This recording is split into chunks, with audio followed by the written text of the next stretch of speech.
ఒక మాట చెప్తారు పద్మపురాణంలో, భస్మ రుద్రాక్ష ధారణ చేస్తూ శివానామం పలుకుతూ ఉంటే వాడి మరణాంతంలో యమదూతలు రారు.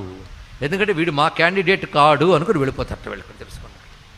ఏది ఏ సాధన లేకుండా భస్మ రుద్రాక్షలు పెట్టుకున్నా, అందుకే ఏదున్నా లేకపోయినా బొట్టు పెట్టుకోవడం అలవాటు చేసుకోవాలండి. ఇక్కడ వైష్ణవ సంప్రదాయంలో ఉన్న వాళ్ళు అది పెట్టుకోండి, శైవ సంప్రదాయం వాళ్ళు ఇది పెట్టుకోండి. స్మార్త సంప్రదాయంలో భస్మధారణ ఉంది. ఎందుకంటే భస్మము స్మార్తము వైష్ణవము కాదు, వైదికం. తెలుసుకోండి. ఇక్కడ ఎవడి యజ్ఞం చేసినా చివరికి మిగిలేదు భస్మమే. దాన్ని ధరిస్తారు. అది అకార ఉకార మకారములకు బ్రహ్మ విష్ణు రుద్రులకు ప్రతీకగా ధరిస్తారు. అగ్ని సారం భస్మం గనక అగ్ని 3 రూపాలతో ఉంటాడు. ఆ 3 కూడాను గార్హపత్యాగ్ని, దక్షిణాగ్ని, ఆహవనీయాగ్ని, వాటికి సంకేతంగా భస్మధారణ చేస్తారు. 16 స్థలాల్లో చేయాలి. అది చేస్తే శరీరానికి రక్ష, పాపనాశనం చేసి రక్షిస్తుంది.